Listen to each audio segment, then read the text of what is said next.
Consolidated Independent School District to resolve this matter.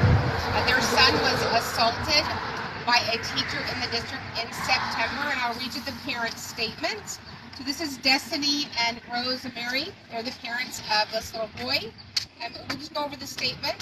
Late on the morning of September 15th, 2022, the parents received a call from the teacher of their son stating that he had kicked the wall, and they never told them that the student was injured. Neither did the parents receive a call from the school nurse to come pick him up. He was left to walk around campus all day bleeding. The injury was not treated by the nurse. The parents believe that the nurse was never even notified because they never received a phone call about their son's injury. When the parents requested the video of the injury, which is by law their right to see and have, they requested the footage.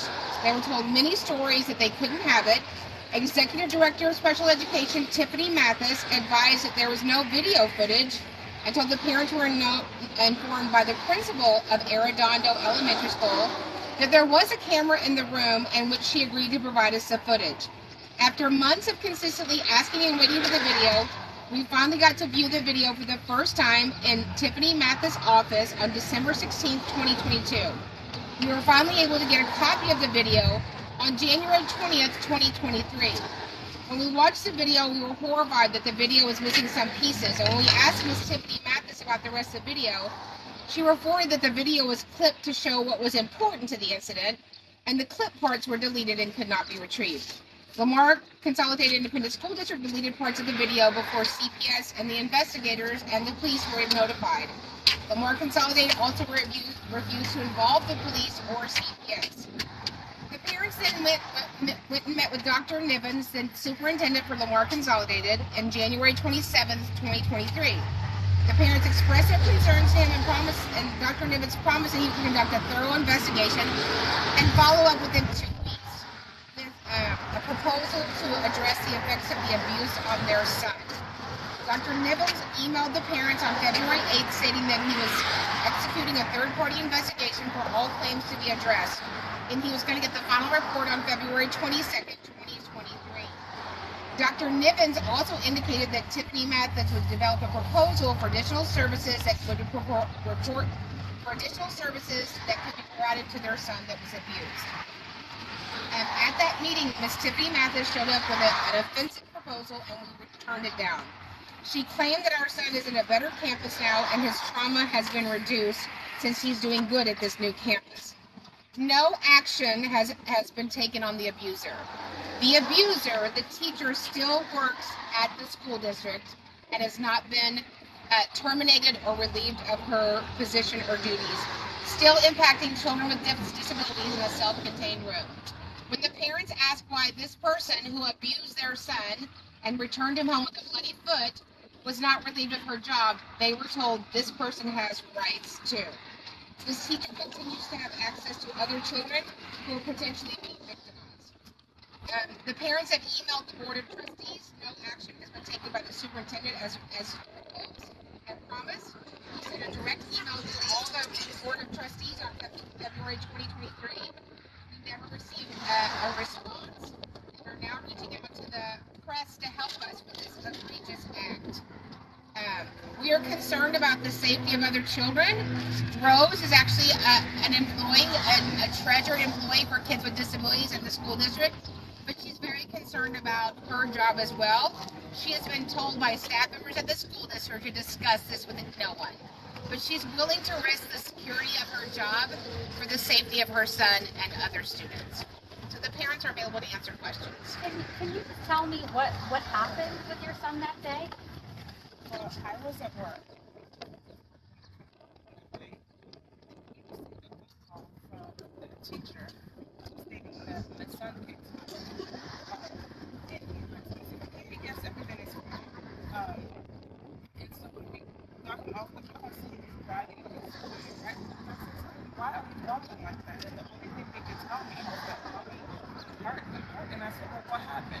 Well, he couldn't tell me. He couldn't tell me the whole story. So I emailed the nurse, or I called the nurse at Arredondo, and I said, why didn't you tell me that my son was hurt? And she said, oh, I'm sorry. I know I should have called you. And I said, well, why didn't you treat the wound?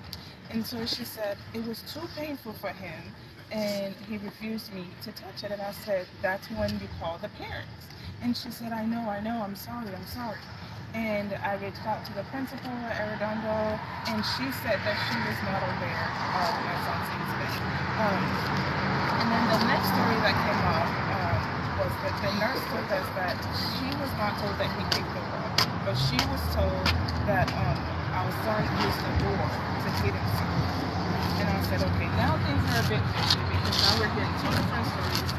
So my husband and I decided to go to Arredondo to see the door that hit it. And that's when they showed us a picture of the changing room where they and the reason why they locked him in there was with the escalated situation. That's the law, a 5-year-old in a small space. That is going to escalate, not de-escalate.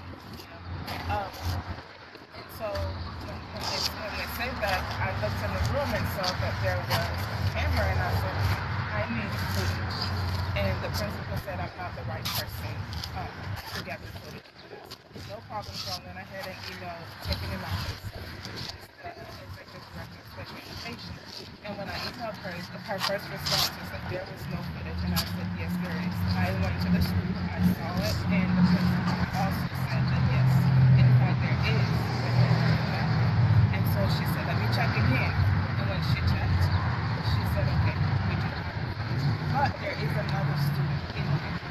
So I'm thinking, okay, we're just going to pour the student's face, not knowing that at that point they're looking for ways to clip the video and do all that stuff. So we requested for the video in September. We didn't get to view the video until December. And I said, what did the video show? What did the video show when you finally did see it? So the video showed, the video was clipped, but you can tell because my son was sitting on the wall, sitting against the wall, and there were 3 parents in the room, and there was another student in the room. And you can see when it looks like my son fell over, and I said, well, if you're sitting down, I said, fall okay, in the video. And that was fine. But the para became angry with my son because my son got up to go play with the other little boy after he was kept to sit there for so long without anything to work on. He didn't have a book to read. He didn't have anything to do. He just sat there and you could see him, he was getting very antsy and he wanted to get up. And so he got up and went to go play with the other little boy. So now this para became very angry. And the other parents? Other paraprofessionals. Other paras were in there. There were 3 of them. Okay. And so she became very angry, and she went to him and said, "Did I ask you? Did I tell you that you can get up?" And he started apologizing. He said, I'm sorry. And she didn't even listen to him. She went and took off her ID and scooped him up. And you can immediately tell my son was terrified. Like, he knew where he was going. He knew he was going to the garbage. And so he started apologizing. He was begging her. She did not listen to him. She scooped him up and put him in the room. And that was when she closed the room and turned the lights. And you can hear him. He was just screaming. And he's screaming, help me, you broke my foot. When she pushed the door. So that his toe is trapped in the wedge of the door. The video's over 20 minutes long and he's screaming the entire time. He's Just begging. And please, you broke my foot, you hurt me. He was begging for a Band-Aid and they refused to give him a Band-Aid because he took his clothes off. Like he was, like he couldn't breathe. He started taking his clothes off and he was begging for a Band-Aid because he could see his own blood. And they refused to get him a Band-Aid. They refused to get him a nurse. When you watched that video, what went through your mind? I watched the video at work and I just walked around my campus crying. Just walking around campus, and I said, I'm not going to sit in my room. So I went ahead and picked up my speech students. And I was working with my students, and I couldn't even control myself. Tears was and one of them actually asked me, are you okay? And that's when I realized that I was crying. It's just, I can't believe that they allow someone like that to work with kids. And, we've heard about her a little bit after we saw her because we didn't know that she was working with our son. She's not one of the people that was introduced to us that she was working with our son. So the first time we saw this lady was when she abused our son. And we came to look into her background and saw that she was working in a prison house. So in my mind, I'm thinking, you don't know where you are. You're with kids now. You're not in prison anymore. You can't lock little babies up. You can't lock little babies. They have not committed any crime to be locked up like prisoners. You are not there anymore. You need to come back. You're in school now. You're with kids. They're innocent. Your son is 5. You said he has autism. Can you Yes. talk to me a little bit about Zion? Yes. So Zion is our first son. We have 3 kids. He's a very sweet kid. He just is very jovial. The fact that he's exactly like. So if you think about the fact that he actually is there for them to help him, because as he stands right now, Zion is unable to actually stand in the dark. He always, once he sees the door open, he wants to get up and go ahead and close it. And the other day I was getting him ready for school, and he literally told me, he said, "Daddy, they hurt me. They hurt me real bad. I'm so scared." This is what we wake up to almost every other day, because this is the psychological effect it's caused on my son, and it's affecting the family as a whole. What really is annoying in this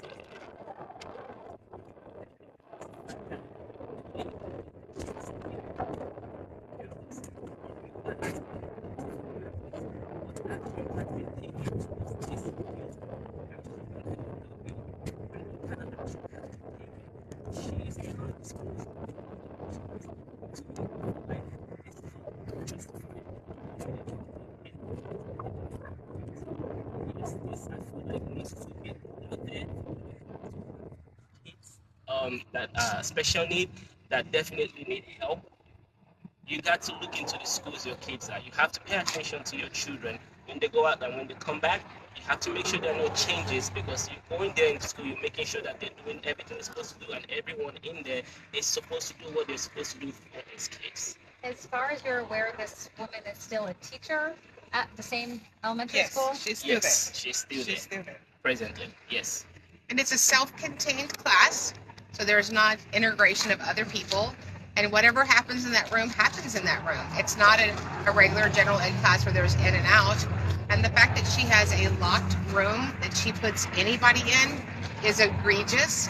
I don't know how she has rights. If I did that, I would be arrested, much less out of a job. So this is unacceptable. This was September. It's March. Have you reached out to the sheriff's department or any authorities? Yes, I also called them today, and they said that the case is still in process, that they will let me know as soon as they. What department is it? It's the Fort Bend District Attorney's Office. Yeah. So the school police actually took over and gathered all the information and then sent it to Fort Bend Police, Fort Bend Attorney's Office.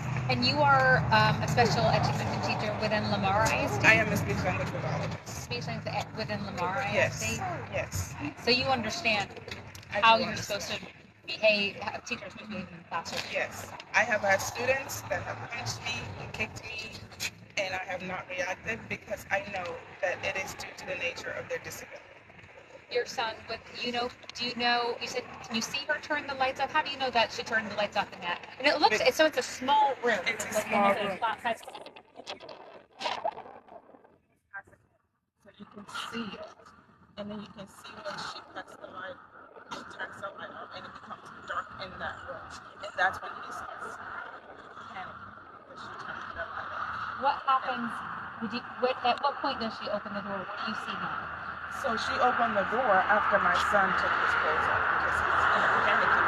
He took his clothes off. She opens the door and she comes outside and closes the door. So at this point, he gets up and he started banging on the door. Please, let me out, let me out. And she paid no mind. She did not even listen to him. She stood outside and she told him, you sit down. If you sit down, then you get just giving him orders and just screaming, and to me it was just like, why are you screaming at a 5-year-old? He does not understand any of that. He does not understand screaming. And on his IEP it says that they're supposed to use visuals with him. Not once in the video did I see visuals. I did not see. All I saw was them like yelling at him, screaming, and I said, what happened to the visuals? At this point we're not even following his IEP. We're not following any of them. Has this happened before that you're aware of? we're not aware of it, but we saw signs. So we saw he had a lot of regression, and he would, like, when we get him ready, he gets him ready in the morning, and he would tell us, "I don't want to go. I don't want to go to school. I don't want to go to school." And I didn't think anything of it, you know. And sometimes I blame myself, and I'm just like, why didn't you pay attention? He was telling you he does not want to go. He does not want to go. He doesn't want to go. And I didn't pay attention to him. You know, I felt like, okay, it's gonna be okay. Maybe he just doesn't want to go to school, and I didn't know that he was getting abused at school.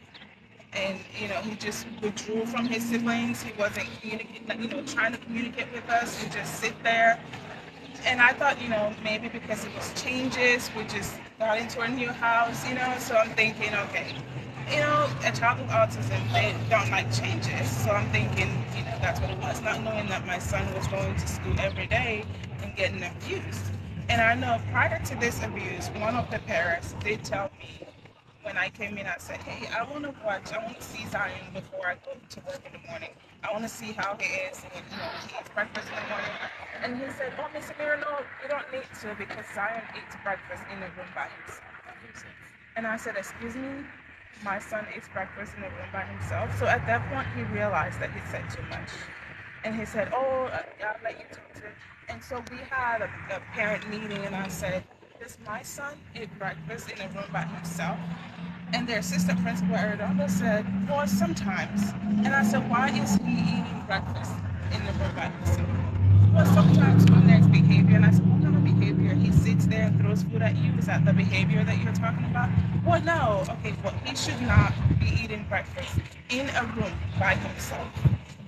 You're making my son a criminal. I'm paying taxes, and you're locking my son up in a room like a criminal. He's now the district, when this first was going on and he was regressing, we had an IEP meeting, and I said, this campus isn't working, and so they moved to another campus. How is he doing now? He's doing phenomenal. It's a great campus. He's at Campbell. They have a phenomenal staff. And now, because he's doing good at Campbell, none of this happened. They actually told the parents that this has been a teaching moment for the district. No, it's actually called a crime. It's not a teaching moment. And if it's a teaching moment, then do something about it. What would you like to see happen to this teacher? Well, I would like to see her fired and lose her licensure to work around children. Most of them can't speak or defend themselves. And I would like a full investigation of leadership in Lamar Consolidated Independent School District, who is now trying to bully the parents at IEP meetings and demanding that they sign this ridiculous settlement. They want you to settle? Yes. They want to give us a settlement. They want to pay my son's medical fees. They want to provide him abuse and trauma therapy. They want to come into my house and do an evaluation on my child because, they spoke to the teachers and said, he's doing a lot better at Campbell now, so there's no need for other services. But at Campbell, you're not turning off the lights. When we go to bed at night, we turn off the lights and we have just the night light on. And that's when that fear comes back in. He's like, no, turn it back on. And I said, you guys are not turning the lights off at school. The lights are on at school.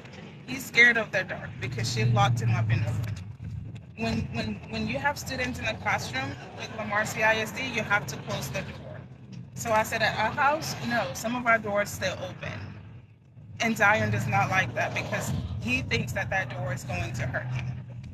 So Lamar ISD, they want to settle. They want monetary settlement, then including paying for the medical bills, and then let me just tell you, it's embarrassing. It's $400. $400 for the medical bills, and that'll go away. But the counseling is going to be provided by them. That sounds like a terrible idea, doesn't it? And maybe he can go to summer school. So this was a crime that was committed.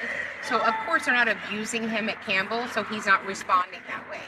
So I would be fired if I did this to somebody. I would go to jail if I did this to somebody in my house. This is 8 months ago. This is not, I don't know who has rights. What happened to the child with a disability? What happened to minors in this district? And so if this happens to a family that stands up for themselves, then what happens to families who can't stand up for themselves or never know or believe that their son kicked the wall? I do also want to say something. So we've been requesting for full video. Okay. We haven't gone to full video, so we don't even know the extent of the abuse, and that's something we are trying to actually address. If we're able to know the extent, then we can tell how much of help Zion needs. The fact that we are not being able to get that full video, we've been ignored consistently. Numerous emails have been sent, and it's almost as if to say we're not going to respond to you anymore. You guys are basically sending too much emails. We can't do this anymore with them, and that's why we have decided to take it this route. Is there anything else you'd like to add that we haven't talked about, or anybody else would like to? I want all the parents out there, don't ever tell a teacher, do what is best for my child. You know what is best for your child. If your child is giving you signs, they're giving you signs that they are being abused or signs that they're not okay at school, take it. Listen to your child. That is your child. They are your responsibility. Don't ever tell a teacher, do what is best for my child. They don't know what is best for them. They know they want what is best for them, not for your child. So listen to them. Even though they're nonverbal, that's okay. They'll show you. They have their body language that they use to communicate. Watch it. One of the you said after you watched the video, you couldn't stop crying.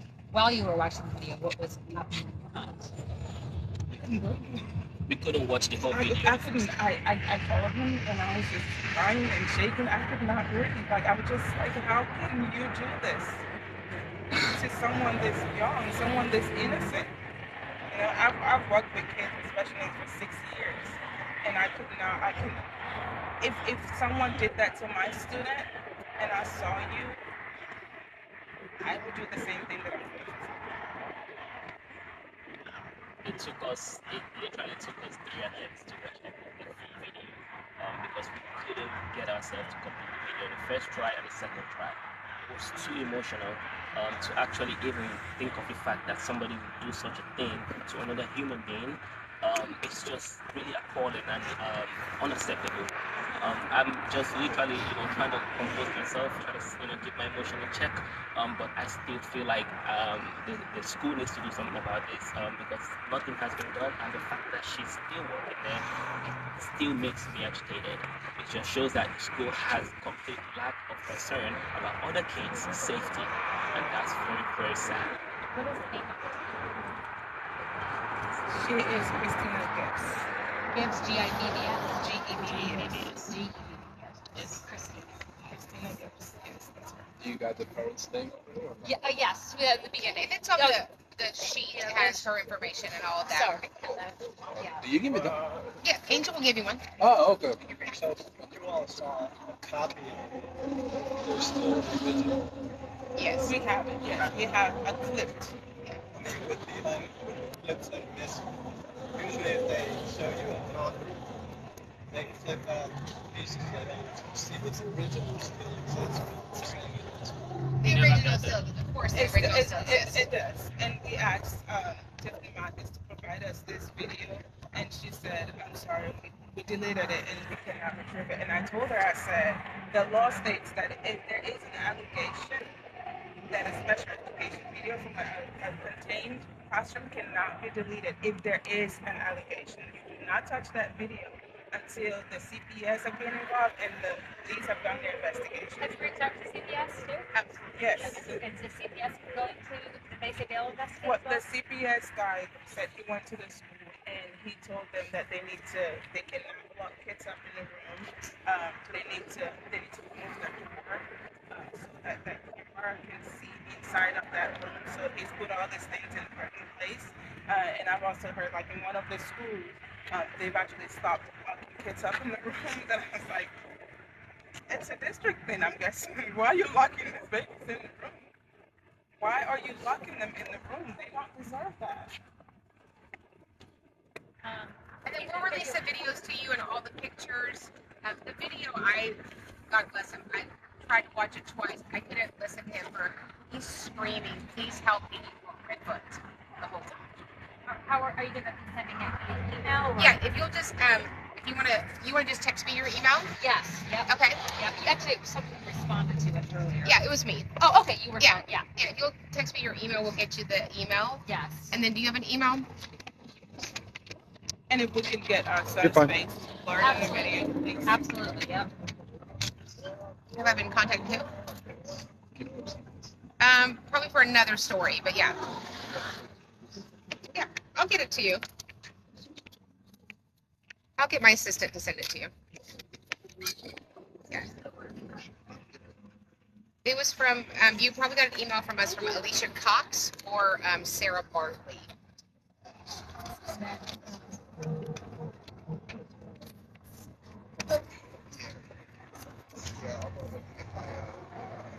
Stephanie Smith. S.B. Smith.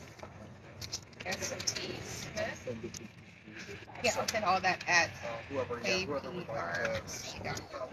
Absolutely. And then I would just ask if you could send it quickly. That way we have time to blur the video. Yes, for that we're going to send it right now. Perfect. And then those, are you going to send those pictures too? Yes, yes. We'll send it right now. And then you texted me your email. I just texted it to you. Yep. Okay. And it'll come from Karen at specialeducationboss.com. Okay. Okay. Yeah, absolutely.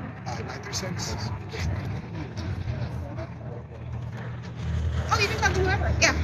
Yeah. Okay. Thank you. Thank you.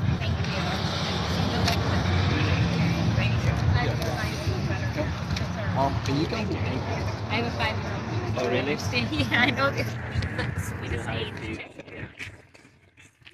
Thank you.